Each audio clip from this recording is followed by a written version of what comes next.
Hellcat.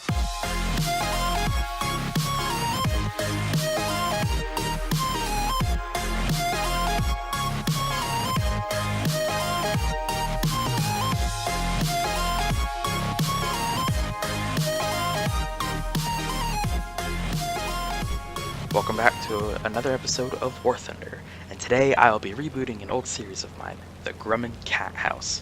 These specific videos will tell you all about the history behind these fierce cats. The first episode, of course, will be focused on the first of the cats, the F4F Wildcat.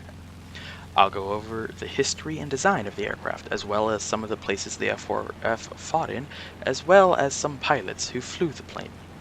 Like the P-38 Lightning, the F4F was scattered across the globe, from combat in the middle of the Pacific at Midway to fighting for control over Guadalcanal, all the way into the deserts of North Africa and the hunted convoys of the Atlantic. The Wildcat saw combat.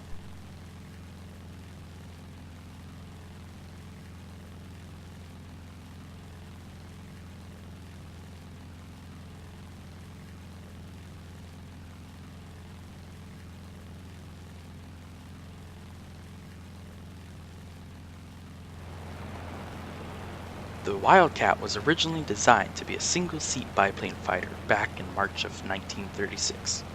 This biplane was designated the XF4F1, but there was an offshoot of this project, the Grumman G18. The G18 was a monoplane version of the XF4F1, and after Brewster debuted their XF2A, Grumman decided to enter their monoplane XF4F2 into the Navy contract competition. But unfortunately, due to complications and a crash during test flight in 1938, the Navy chose to award Brewster with the contract. Later in 1939, the refined XF4F3, with a better engine, better machine gun placement, and a top speed of 335 miles per hour, impressed the U.S. Navy, and 78 F4F3s were ordered in August of 1939. The F4F3 made an appearance on December 7, 1941, although it was far too late to save the fleet stationed there. After hearing about the attack on Pearl Harbor, the carrier USS Enterprise sent 6 F4Fs to find the Japanese fleet, but unfortunately never found them. As they were running low on fuel, the 6 pilots headed for Ford Island in the middle of Pearl Harbor. As they came into land, the shaken Americans at Pearl opened up on them, believing the Wildcats to be the Japanese back for another attack. This proved fatal, as 4 of the 6 aircraft were lost, along with 3 of their pilots.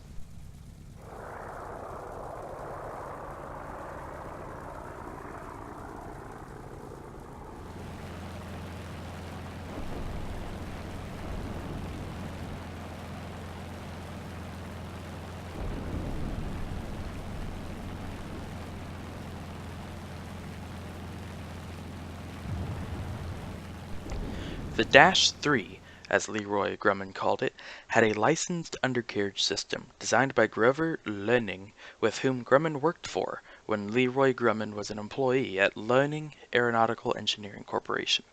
The Dash 3 also included 4 M2 Browning 50 caliber machine guns in the wings, 2 to a wing, a greenhouse canopy that led to a Razorback, and a higher mounted tailplane than the prototype Dash 3.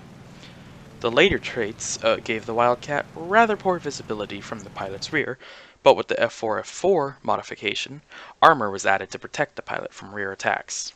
Along with increased pilot protection, the Dash 4 included another 2 machine guns, upping the total to 6, now with 3 per wing. To keep the weight low, this required the ammunition to be spread across 6 guns instead of 4, so the total firing time was decreased by more than 10 seconds, from 34 to a measly 20 seconds. These weren't the only things to be added to the F4F4, in fact. A brand new system was added to the Wildcat. Grumman's cleverly named Sto-Wing design allowed the F4F4's wings to fold up against its fuselage.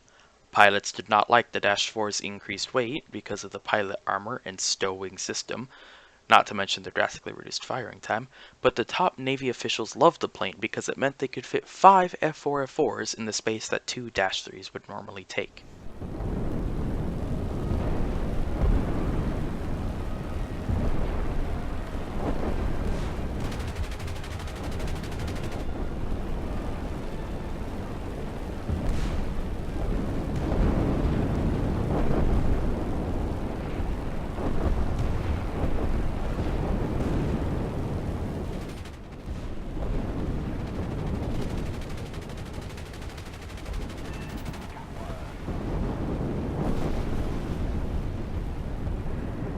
The F4F had a fair amount of variants, ranging from the underpowered FM-1 built by General Motors' Eastern Aircraft Division to the more absurd F4F3S Wildcat fish, the latter of which was ordered after the US Navy captured an A6M2N roof. The designed aircraft had two pontoons attached to the underside of its wings, one to a wing, but this severely limited the Wildcat fish's top speed from 335 miles per hour, that was the Dash 3's top speed, to only 250 miles per hour. This, coupled with the Navy's Seabees construction teams, meant that there were airfields being built on every captured island, so there was no longer a need for float-plane fighters. This wasn't the only one-off prototype of the Wildcat, though, as there was a prototype built without machine guns or pilot armor, but rather more fuel in the wings along with space left over for cameras. This was to be a long-range reconnaissance version of the F4F, labeled the XF4F7.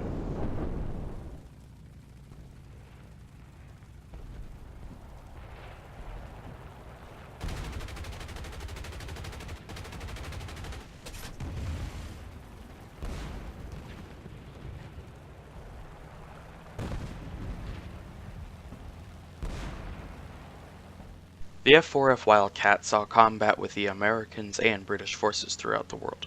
To the Americans, the Wildcat was called, well, the Wildcat. The British, on the other hand, called it the Martlet.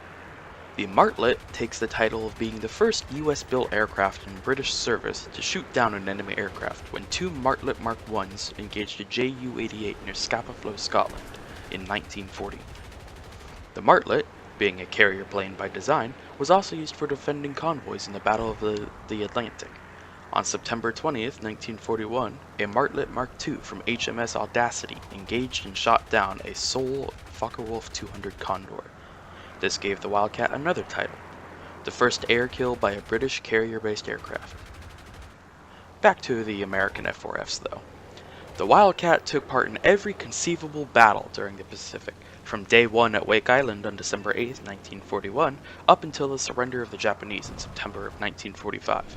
During the Battle of the Coral Sea, Wildcats covered American dive and torpedo bombers as they made attacks on the Japanese fleet.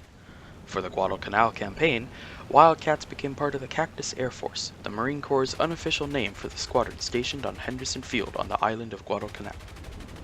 Even during the Battle of the Philippines, Wildcats were still in use. When Admiral William Halsey's Third Fleet was lured away from Leyte Gulf, taking with it its complement of F-6Fs and F-4Us, the aging Wildcats from Task Force 3 would be all that stands between the escort carriers Gambier Bay and St. Lo and the giant battleship Yamato.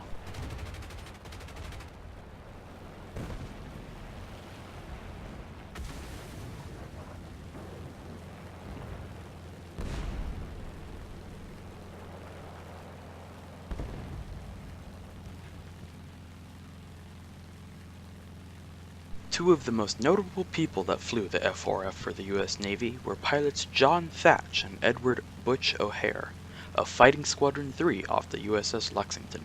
The Navy wasn't the only branch to use the Wildcat, and Henry Elrod of the US Marine Corps' Marine Fighter Squadron 211 was the first Wildcat pilot to be awarded the Medal of Honor. John Thatch was in charge of VF-3 during the Battle of Midway and earned a total of 6 kills over the course of the war, making him an ace. Thatch produced some of the most effective tactics used in the US Navy, including his signature beam defense tactic. During the Battle of Santa Cruz, James Flatley witnessed Thatch and his wingmen use the tactic, which Flatley recalled in his after-action report, calling it the Thatch Weave. Thatch also came up with the Big Blue Blanket, a system of protecting the valuable American carriers and troop ships. This called for destroyers stationed as far as 50 miles away from the center of the task force to detect incoming threats with their onboard radar. From there, the constantly flying Hellcats and Corsairs of the task force would be diverted from their routine combat air patrol in order to engage the incoming threat. In late February of 1942, a flight of unknown aircraft were seen on the USS Lexington's radar, and 6 aircraft from VF-3 were sent to investigate. It turns out the aircraft were Japanese G4M1 bombers. Among these 6 fighters from VF-3 were pilots Edward O'Hare and his wingman Marion DeFillo, both of which dove on the attacking bombers. With his wingman following him closely, O'Hare managed to down 3 Bettys and greatly cripple another 2, which were later seen going down. This achievement of 5 air kills in one day granted him the title of Ace, as well as earning him the Medal of Honor. In June of 1942, O'Hare took over command of VF-3, supplanting John Thatch.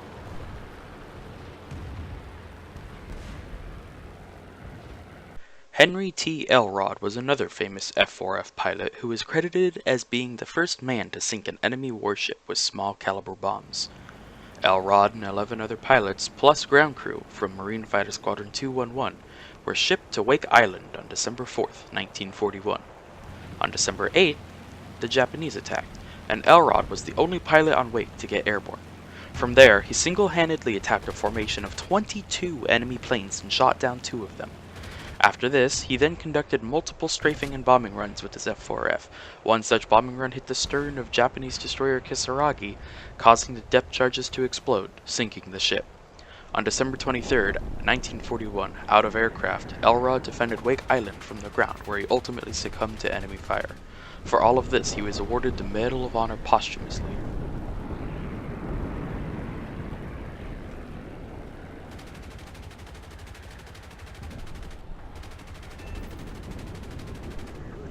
The F4F Wildcat, the first in a series of cat-named aircraft from the Grumman Aerospace Corporation, was an excellent plane in many ways, but also flawed in other aspects.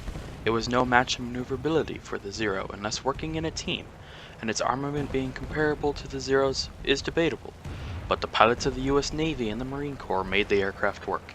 At the end of the war, the F4F and FM Wildcats scored a total of 1,327 kills, to only 191 Wildcats lost, a kill-death ratio of nearly 7-to-1. Thanks for watching, and I hope you enjoyed the video. This is my first video going over the history of the aircraft and who used it. There will be some improvements in the future, I hope, as I might not have covered everything I wanted to. Again, thank you very much for watching, and have a good one.